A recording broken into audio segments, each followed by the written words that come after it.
అనుష్క ప్రధాన పాత్రలో క్రిష్ జాగలమూడి తెరకెక్కించిన వేదం సినిమా రిలీజ్ అయి 15 ఏళ్ళు అవుతుంది. ఈ సందర్భంగా అల్లు అర్జున్ కూడా ఒక స్పెషల్ పోస్ట్ పెట్టాడు.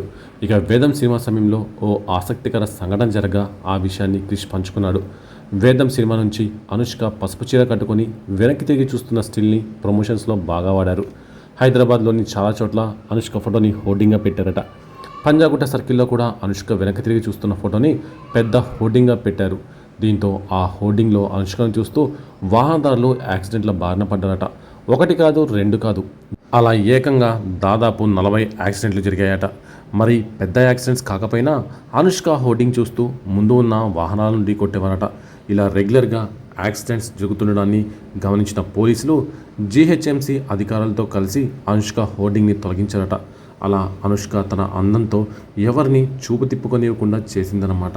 ప్రస్తుతం ఈ వార్త నెట్టింట హల్చల్ చేస్తుంది.